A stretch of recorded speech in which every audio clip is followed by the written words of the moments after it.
السلام عليكم ورحمة الله وبركاته. إن الحمد لله نحمده ونستعينه ونستغفره ونعوذ بالله من شرور أنفسنا ومن سيئات أعمالنا. من يهده الله فلا مضل له ومن يضلل فلا هادي له. أشهد أن لا إله إلا الله وحده لا شريك له وأشهد أن محمدا عبده ورسوله وبعد.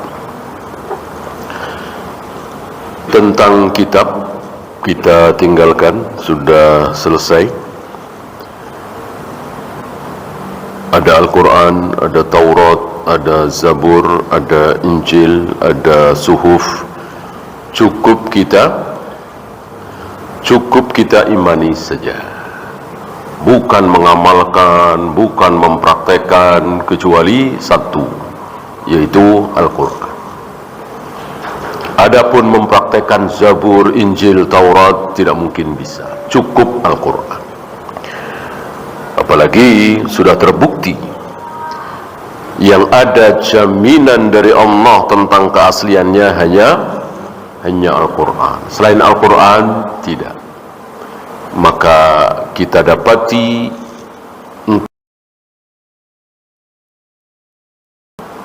yang dirubah-rubah oleh para pendeta, para pastor, berbeda dengan Al-Quran. Jangankan satu ayat, satu kalimat, nggak usah satu kalimat, satu huruf, nun misalnya, alif lam mim, tinggal alif dengan mim misalnya, atau alifnya diganti dengan ra misalnya, nggak ada sampai hari ini, 1400 tahun lebih.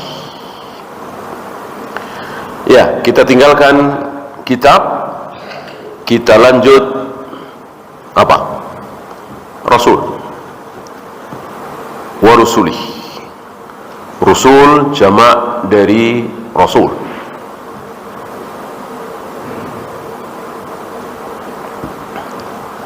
Tilkar rusul jamak, ya.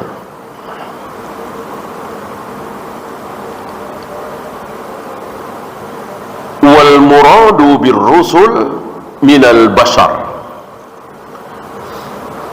wal ya'lam bi annahu yu'abbaru bi rasulin wa yu'abbaru bi nabiyyin. Yang dimaksud dengan rasul di sini manusia, bukan apa?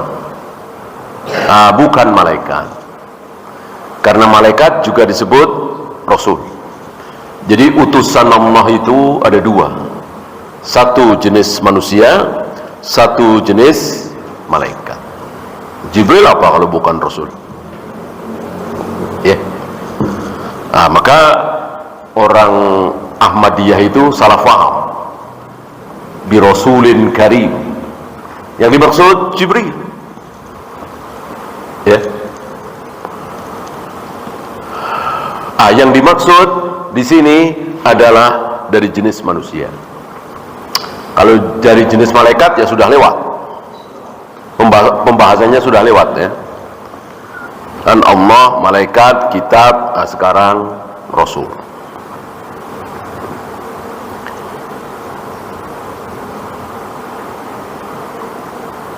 Bagaimana dengan Nabi? Nanti akan dijelaskan oleh beliau. Ada pertanyaan, apakah antara Nabi dengan Rasul itu sama? Beliau jawab, amma fil Qur'ani fa kullu man dzukira minal anbiya fa huwa rasul. Adapun di dalam Al-Quran, setiap kali disebut Nabi, Nabi Musa, Nabi Isa, Nabi Yahya, Nabi Zakaria, maka Rasul.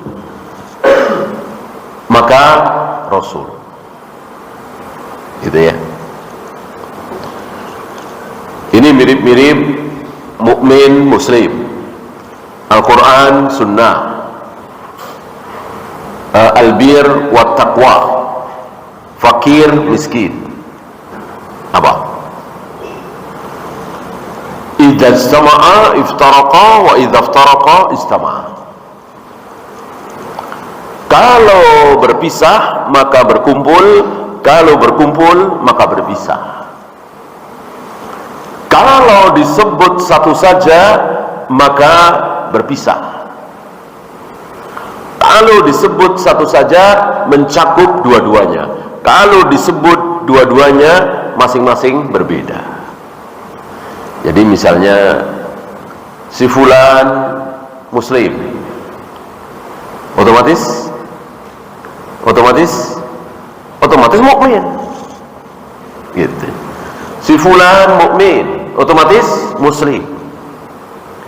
Karena disebut satu saja. Tapi kalau disebut dua-duanya maka berbeda. Si fulan ini muslim apa mukmin? Sebagaimana orang-orang Arab Badui datang pada Nabi alaihi salatu wassalam mengatakan qalu aslamna, qalu amanna, kami telah beriman. Kata Nabi, jangan katakan kami telah beriman, walakin qulu aslamna, cukup katakan oleh kalian kami telah Islam, telah masuk Islam. Berarti iman lain, Islam lain ya. Karena orang yang Islam belum tentu iman, yang iman pasti Islam. Ini sama dengan Al-Quran dan Sunnah. Mari kita amalkan Sunnah. Al-Quran masuk apa tidak? Masuk apa tidak? Masuk. Ketika disebut Sunnah saja, Al-Quran masuk. Mari kita berpegang teguh kepada Al-Quran. Sunnah masuk apa tidak? Mari kita berpegang teguh kepada Al-Quran. Sunnah masuk apa tidak? Masuk. Nggak mungkin Al-Quran doang ya. Mana bisa kita sholat, mana bisa kita tayamum, mana bisa kita tawaf sa'i kalau pakai Al-Quran doang. Mari kita berpegang teguh kepada Al-Quran. Yang dimaksud Al-Quran dan Sunnah. Sunnah masuk gitu ya. Adapun disebut dua-duanya, aku tinggalkan kepada kalian dua perkara, Al-Quran dan Sunnah. Tentu Al-Quran lain, As-Sunnah lain. Al-Quran yang 30 juz itu, As-Sunnah yang ada di Bukhari, Muslim, Abu Daud, Nasai, Tirmidzi, Ibnu Majah dan lain-lain. Ini persis jawaban Nabi ketika beliau didatangi 3 orang, suami istri dan bujangnya, pembantunya, laki-laki pembantunya. Si suami mengatakan, ya Rasul, istriku ini berzina dengan pembantuku ini. Fahkum bainana bi kitabillah, mohon hukumi kami dengan kitab Allah Al-Quran. Nabi mengatakan, ya, sanahkum bainakum bi kitabillah, akan aku hukumi kalian dengan Al-Quran. Ternyata hukumannya apa? Yang bujang, yang laki-laki karena belum pernah menikah dicambuk 100 kali. Yang perempuan karena sudah menikah maka direjam sampai mati. Nah, pertanyaan, adakah rejam, hukum rejam dalam Al-Quran? Adakah? Antum boleh cek dari Al-Fatihah, Al-Baqarah, Ali Imran, An-Nisa sampai terakhir An-Nas. Adakah perintah Allah untuk merajam? Tidak ada. Adanya cambuk di surat An-Nur kan? Wazaniyatu wazani fajlidu kulla wahidatin minhuma mi'ata jaldah. Perempuan dan laki-laki yang berzina cambuklah 100 kali. Rejam enggak ada. Rejam enggak ada. Rejam adanya di mana? Ya di sunnah tadi. Kenapa Nabi mengatakan akan aku hukumi kalian dengan Al-Quran, padahal di Al-Quran enggak ada rejam? Dari sini keluar hukum tadi. Ketika disebut satu saja Al-Quran, maka sunnah masuk. Begitulah fakir miskin, arbir wa taqwa ya. Sebagian aimah mengatakan Nabi dan Rasul ya. Maka beliau katakan di sini, amma fil Quran fa kullu man dzukira minal anbiya fa huwa rasul. Setiap kali disebut Nabi di dalam Al-Quran, yang dimaksud adalah Rasul.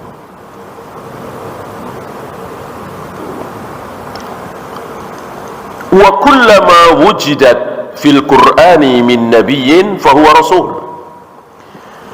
Setiap kali ditemukan nama seorang Nabi di dalam Al-Quran, itulah Rasul. Lakin ma'na Nabi wal Rasul yakhtalif. Akan tetapi makna Nabi dan Rasul berbeda. Tadi kan bertemu gitu. Idris, Rasul apa Nabi gitu. Yusa bin Nun, Rasul apa Nabi, kan bertemu. Rasul apa Nabi, kan bertemu. Rasul Nabi gitu.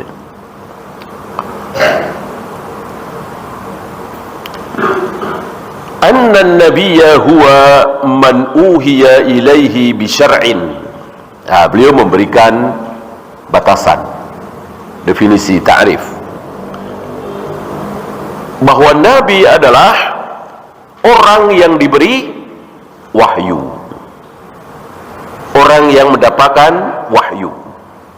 Dan Nabi itu, derajat kenabian itu tidak bisa dipelajari. Beda dengan ulama, bisa dipelajari. Menghafal, bercita-cita jadi ulama, insya Allah bisa. Dari kecil, tentu dari kecil ya. Nggak mungkin orang awam umur 50 tahun tiba-tiba pengen jadi ulama, tentu sangat sulit sekali, hampir mustahil. Tentu dari kecil ya, remaja lah setidaknya, belajar menghafal Al-Quran, bahasa Arab, hadis, insya Allah jadi. Adapun Nabi tidak mungkin. Bahkan tidak ada riwayat ada seorang Nabi waktu remaja atau 10 tahun berdoa, ya Allah, jadikanlah kelak aku menjadi Nabi seperti ayahku, seperti pamanku, seperti Nabi Nuh, seperti Nabi Musa. Nggak ada riwayat ya. Jadi betul-betul Nabi itu pilihan Allah. Dia menjadi baik, dia maksum, dia terjaga dari kemaksiatan dari kecil, itu Allah yang jaga, Allah persiapkan. Ya tentu sebelum lahir juga Allah sudah merencanakan ya. Kalau rencana ya semua ya. Iblis rencana Allah bukan?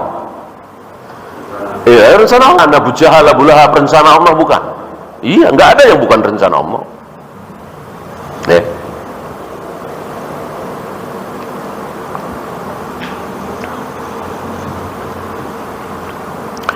Tidak ada satupun kejadian yang keluar dari rencana Allah. Allah merencanakan masjid itu berdiri tahun 2010, nggak taunya 2012. Nggak mungkin. Segala sesuatu yang terjadi di jagat raya alam semesta ini pasti rencana Allah, tidak mungkin meleset.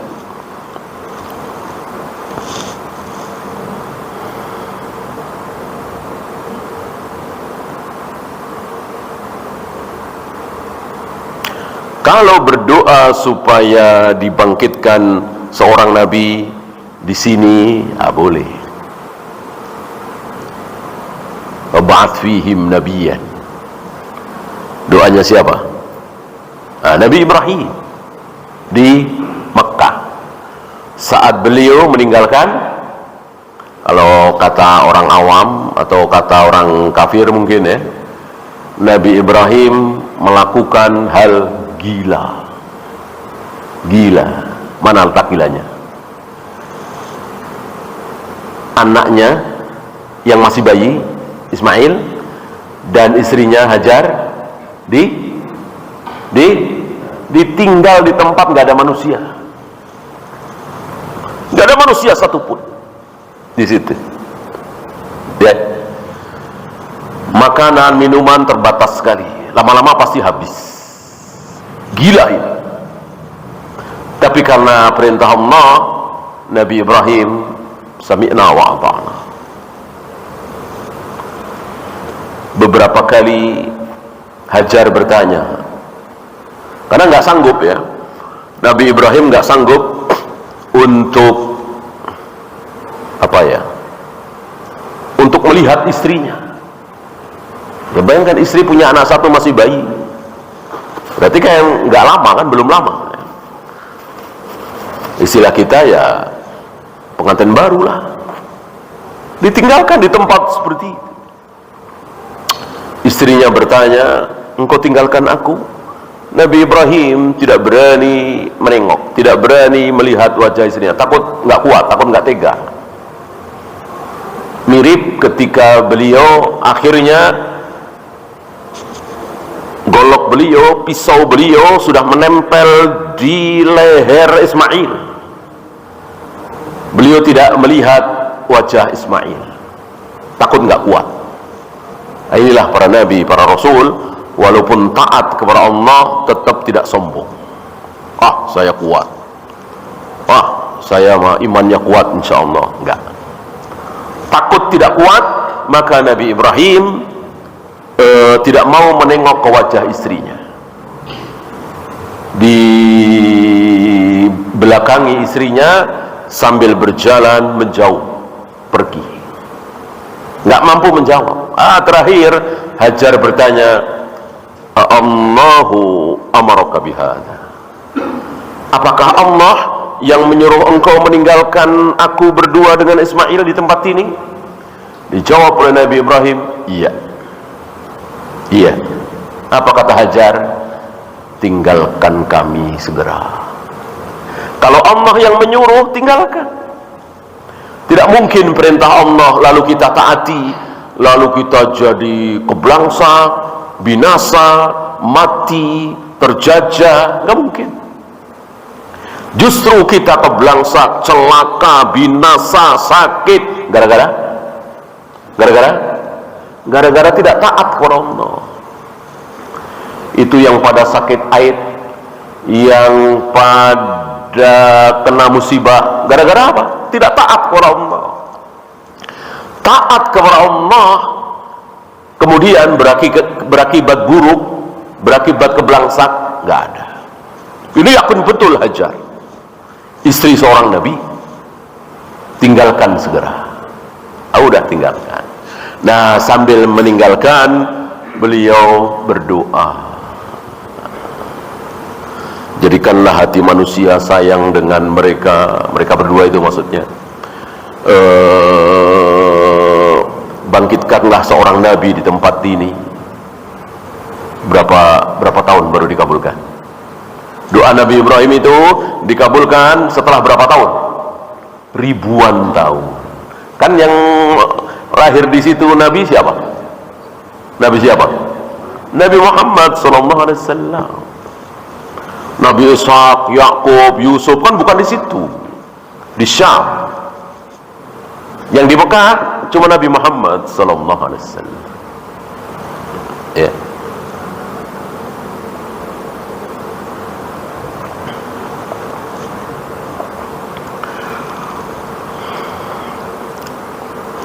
Semua nabi itu Bani Israel. Ribuan nabi itu Bani Israel, kecuali satu, Nabi Muhammad SAW. Nah, adapun minta sendiri tidak ada. Saya kira nggak ada riwayat hadis seorang manusia berdoa, ya Allah jadikanlah aku sebagai nabi, ya. Atau menunjuk anakku ya Allah, gitu. Enggak. Adapun pembantu ada. Nabi Musa memohon kepada Allah supaya dibantu oleh Haruna akhi. Saya kira lafadznya bukan ya Allah jadikan Harun sekalian menjadi nabi membantu aku, enggak. Ini sekali lagi bahwa nabi, rasul betul-betul pilihan Allah, bukan atas permintaan yang bersangkutan.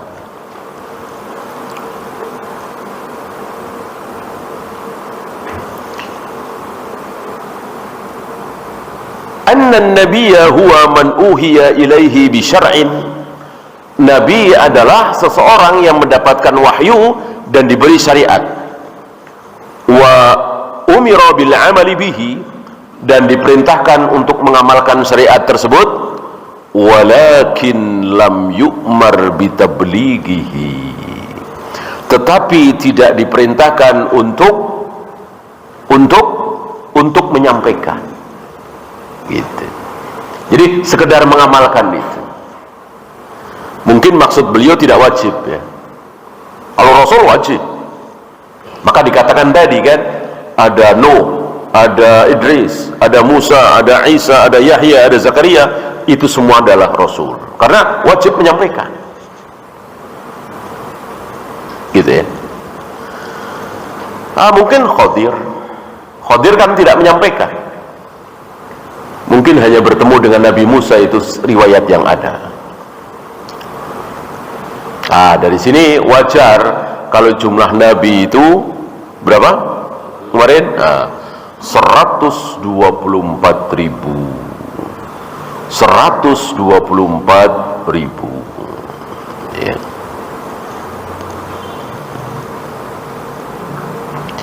Fahuwa nabiyyun bima'na mukhbir, maka dia adalah nabi yang mananya adalah mengkhabarkan begini. Beliau memberi contoh Adam, Abul Bashar, ayahnya seluruh manusia. Nabiyyun mukallafun lakinnahu laisa birasul. Adam itu nabi mukallaf tapi bukan rasul. Lianna awwalar rusul Nuh, karena rasul pertama adalah Nuh. Kemarin sedikit kita singgung. Amma Adam fa nabiyyun kama sahha dzalika 'anil nabi sallallahu alaihi wasallam. Adapun Adam bukan rasul, tapi nabi.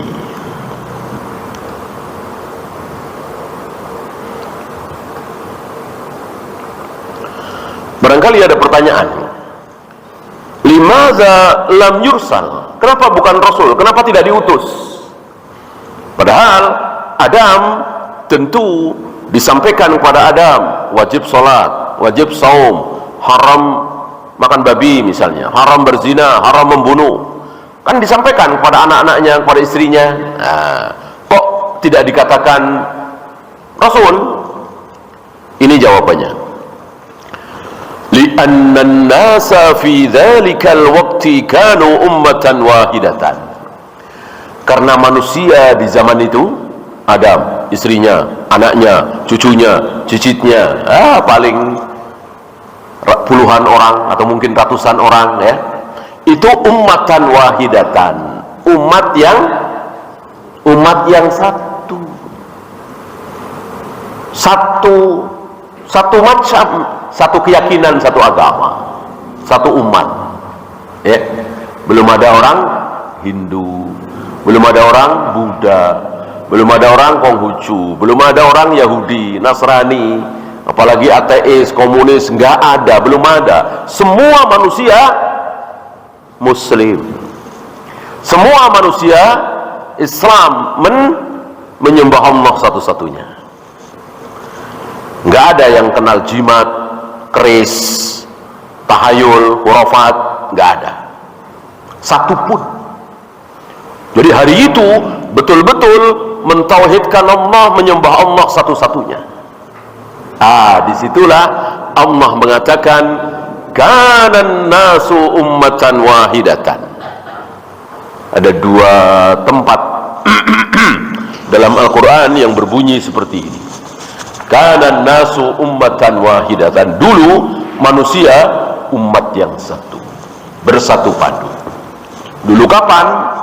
Dulu ketika Nabi Adam diturunkan di muka bumi bersama istrinya, kemudian melahirkan anak, cucu, cicit, terus sampai tahun, sampai berapa tahun? 10 abad, 1000 tahun kira-kira, sampai 1000 tahun. Jadi 1000 tahun lamanya manusia di muka bumi ini, dari zaman Nabi Adam, selama 1000 tahun itu belum ada orang Buddha, orang Hindu, Konghucu, Yahudi, Nasrani, ateis, komunis, tidak ada. Gak ada satupun manusia yang kenal dengan jimat, dukun, kuburan keramat, gak ada. Khurafat, tahayul, tidak ada. Adapun yang berzina, ada. Minum khamr, ada. Bahkan lebih dahsyat dari itu apa? Membunuh. Nggak tanggung-tanggung. Yang dibunuh siapa? Adiknya. Yang membunuh siapa? Abangnya. Justru itu anak pertama kan? Anak Adam tertua istilahnya. Membunuh adiknya. Tapi yang syirik tidak ada. Yang kafir tidak ada. Maksiat besar ada. Tapi kan ada harapan ampun. Ya. Qalilina wa laisa bainahum ikhtilaf. Hari itu manusia cuma sedikit, mungkin puluhan, mungkin ratusan, mungkin beberapa ribu, dan tidak ada ikhtilaf. Maksudnya perselisihan akidah. Semuanya bertauhid. Perselisihan berantem rebutan sesuatu pasti ada. Tapi itu kecil, diampuni oleh Allah. Yang tidak diampuni oleh Allah cuman syirik. Hari itu belum ada. 1000 tahun. Lam tattasi ad-dunya wa lam yantasir al-bashar. Dunia belum luas, maksudnya manusia hanya sekitar situ aja barangkali. Manusia belum banyak. Fakanu muttafikina fakafahum ayyarau abahum ala ibadatin. Maka cukup bagi mereka melihat ayahnya, karena agama anak ikut ayahnya. Ayahnya ruku sujud ya ikut, ya seperti anak-anak kita lah. Kita ke masjid, anak kita masih TK ikut, ayah ikut, ayo kita ruku dia ruku, kita sujud dia sujud, ya. Terus mengikuti keyakinan kita kan. Tidak perlu anak-anak kita itu tidak perlu dimasukkan ke dalam Islam. Tidak perlu disuruh baca syahadat secara khusus. Baca syahadat ya ketika adzan, ketika qomat, ketika atahiyat. Tidak ada baca syahadat secara khusus. Ya. Dulu tahun 90-an ramai itu LK, Lembaga Kerasulan atau Isa Bugis, yang sebagian masuk ke NII. Jadi kita semua ini katanya Islamnya nggak sah. Kalau dulu Abu Bakar baca syahadat jelas di hadapan Nabi, begitu juga Umar, Utsman, Ali, Khalid bin Walid, Amr bin As, baca syahadatnya jelas di hadapan Nabi SAW. Nah kita kapan baca syahadatnya? Di depan siapa? Maka kita ini Islamnya nggak sah. Kita harus baca syahadat di depan syahid. Nah, syahidnya siapa? Imam mereka. Nah, dibawalah ke imam mereka baca syahadat secara khusus, baru sah Islamnya. Ini pembodohan, ini salah luar biasa. Mana dalil? Kesalahannya di mana? Letaknya di mana? Anak-anak sahabat, para tabi'in, anaknya Ali bin Abi Thalib, anaknya Amr bin As, anaknya Abu Hurairah atau cucunya, suruh ada riwayat suruh baca syahadat secara khusus? Nggak ada. Yang baca syahadat secara khusus itu khusus bagi orang yang Buddha, yang Hindu, yang Nasrani, yang Majusi, yang Yahudi pengen masuk Islam. Nah, itu baca syahadat secara khusus, karena memang awalnya Buddha atau Hindu atau Konghucu, kafir. Adapun dari kecil kita, ayah ibu kita Muslim, otomatis agama anak mengikuti orang tuanya. Orang Nasrani, Yahudi aja otomatis, kok kita malah kalah? Hampir semua lah, Buddha, Hindu, Konghucu ya. Nah, cuman mereka adalah ketika dewasa lalu ada ritual khusus. Kalau Nasoro baptis misalnya atau apalah, tapi itu kan ritual saja. Intinya bahwa agama anak itu mengikuti agama orang tua. sebagaimana kita.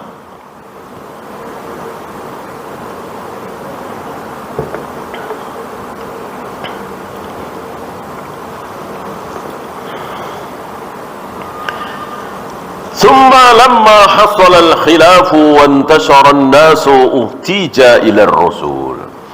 Ketika muncul perselisihan, maksud beliau muncul syirik, diawali dari, masih ingat? Diawali dari tipuan iblis. Iblis menipu kaum muslimin untuk menghormati orang-orang soleh yang sudah mati. Siapa namanya? Orang-orang soleh yang sudah mati namanya siapa? Yagus, Ya'uq, Suwa, Wad, Nasr, di surat Nuh itu. Di surat Nuh. Inilah iblis, tipuannya luar biasa. Iblis tidak tiba-tiba membisikkan kuburan itu ada sesuatu di dalamnya. Kuburan itu ada yang keramat. Enggak. Bisikan iblis kepada kaum muslimin adalah hormati orang-orang soleh kalian. Kan bagus menghormati orang soleh. Siapa yang tidak mau menghormati orang soleh? Nggak usah disuruh, insya Allah kita menghormati, kita cinta, kita muliakan. Namanya orang soleh. Tapi iblis menipu dari sini dengan cara orang-orang soleh itu dibikin patung. Jadilah patung-patung yang banyak. Ada patungnya Yagus, patungnya Ya'uq, Suwa, Wad, Nasr. Langsung disembah? Tidak. Wa tala alaihimul amad. Ketika waktu panjang berlalu, akhirnya disembah. Inilah kesyirikan pertama kali di muka bumi. Terjadi 10 abad atau 1000 tahun dari manusia pertama, dari semenjak Adam diturunkan di muka bumi. Nah, ketika muncul kesyirikan pertama ini, baru Allah turunkan, Allah bangkitkan, Allah utus Rasul pertama. Siapa tadi? Nuh alaihi salatu wassalam. Itu yang benar. Bukan Idris. Keliru, salah kalau Idris. Kan pelajaran waktu kita SD dulu atau SMP kan, urutannya kan Adam, Idris, Nuh, Hud, Soleh, Ibrahim, Ismail, ya kan? Salah. Yang benar Adam, kemudian Nuh. Idris jauh setelah itu. Bahkan sebagian ulama mengatakan Idris itu nabi dari Bani Israel. Berarti jauh setelah Ibrahim. Zaman Nabi Ibrahim belum ada Bani Israel. Jangankan Bani Israel, Israelnya aja belum ada, belum lahir. Bani Israel itu artinya anak-anak Israel, anak keturunan Israel, itu Bani Israel. Nah, pendahulunya ya Israel itu. Israel itu siapa sih? Yakub. Israel itu nabi yang sangat soleh. Maka hati-hati, jangan pernah mencaci, memaki, menghujat Israel. Beliau nabi mulia, ya. Maka menyebut Yahudi yang sedang mendolimi kaum muslimin di Palestina, jangan sebut mereka Israel. Mereka senang sekali disebut Israel. Sebut mereka Bani Israel atau Yahudi. Nah, Yahudi itulah, Bani Israel itulah yang bangsa kera, bangsa babi. Adapun Israel orang soleh, orang cucunya Nabi Ibrahim, anaknya Nabi Ishak, bapaknya Nabi Yusuf. Nama lain Nabi Israel adalah Nabi siapa tadi? Yakub, ayah dari Nabi Yusuf.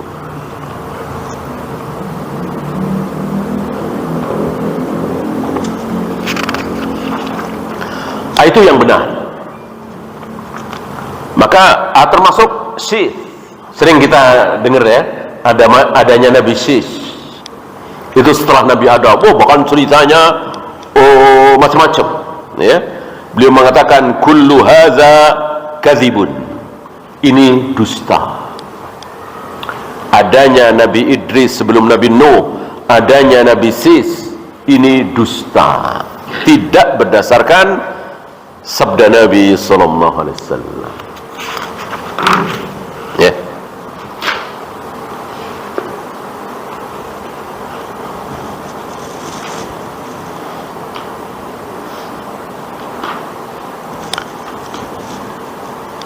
Masalah mal faidatu minan nabi ba'da Adam idza kana lam yu'mar bitabligh.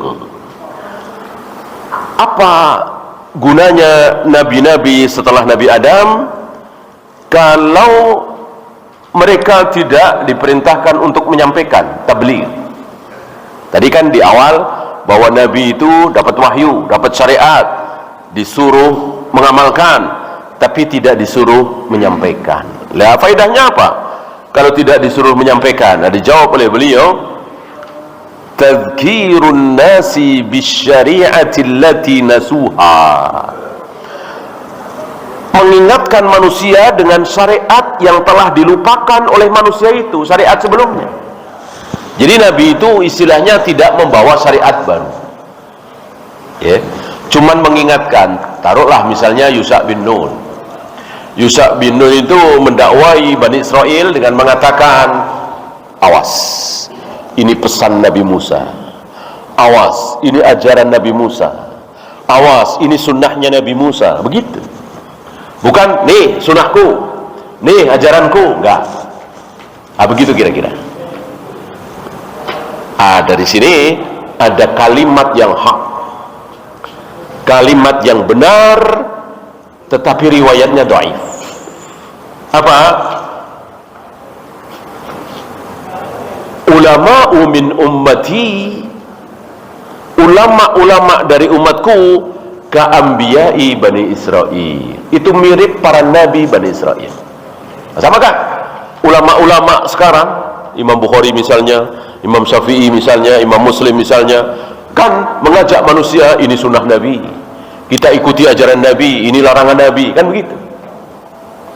Mirip dengan Nabi Yusha bin Nun, Nabi Yahya, Nabi Zakaria. Awas, ini ajaran Nabi Musa, jangan begitu, ini larangan Nabi Musa, gitu. Sebaliknya begitu juga nabi-nabi yang diutus setelah Nabi Ibrahim, ya, seperti Nabi Yusuf misalnya, di dalam surat Yusuf kan, Nabi Yusuf ketika menahan adiknya Bunyamin, itu mengikuti syariat Nabi Ibrahim. Nabi Yusuf mengikuti syariat Nabi Ibrahim. Apa?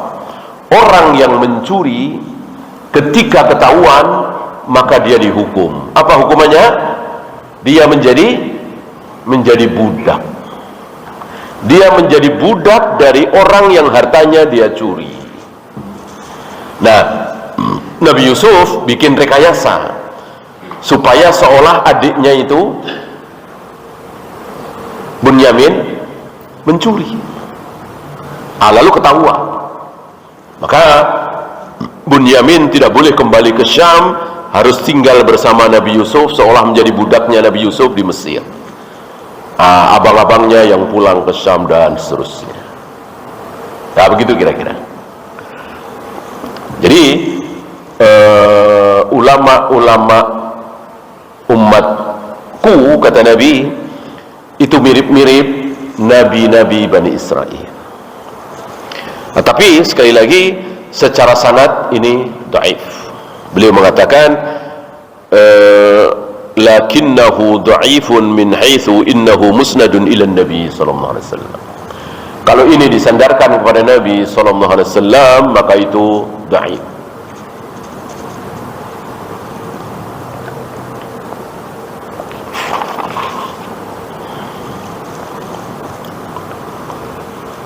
Mana dalil bahwa Rasul pertama adalah Nuh? Saya bacakan, bukan Idris ya, apalagi Sis. Inna auhayna ilaika kama auhayna ila Nuhin, sungguh kami wahyukan kepada engkau ya Muhammad sebagaimana kami wahyukan kepada Nuh, wan nabiyina min ba'di, dan nabi-nabi setelah Nuh. Berarti nggak ada nabi sebelum Nuh, kecuali Nabi Adam tentunya, manusia pertama kan. Gitu. Jadi Nabi Idris sekali lagi itu setelah Nabi Nuh, bukan sebelum Nabi Nuh. Walaqad arsalna Nuhan wa Ibrahim, sungguh telah kami utus Nuh, telah kami utus Ibrahim, wa ja'alna fi dzurriyyatihima an-nubuwwata wal kitab, dan kami jadikan keturunan-keturunan mereka berdua, keturunan Nuh, keturunan Ibrahim, itu nabi-nabi, dan kami berikan kitab. Jadi nabi-nabi adalah di bawahnya Nuh, di bawahnya Ibrahim. Jadi Nuh dan Ibrahim ini puncaknya gitu. Kalau Nuh sudah selesai di saat banjir, kan ketika banjir luar biasa semua manusia mati kecuali yang masuk ke kapalnya Nabi Nuh. Yang tidak mau masuk ke kapalnya Nabi Nuh binasa semua, mati semua, termasuk anaknya sendiri Kan'an. Oleh karena itu seluruh manusia sampai hari ini itu keturunan dari manusia-manusia yang ada di kapal. Bahkan bukan cuma manusia, termasuk hewan. Maka Nabi Nuh diperintahkan untuk memasukkan ke dalam kapal itu hewan sepasang. Kerbau misalnya jantan dan betina, sapi misalnya jantan dan betina, singa, harimau, ayam, apa. Karena pasti mati kalau tidak masuk ke kapal. Luar biasa. Ya.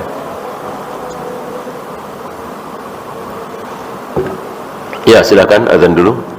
Wassallallahu ala Muhammadin sallallahu alaihi wasallam wa akhiru da'wana alhamdulillahi rabbil alamin.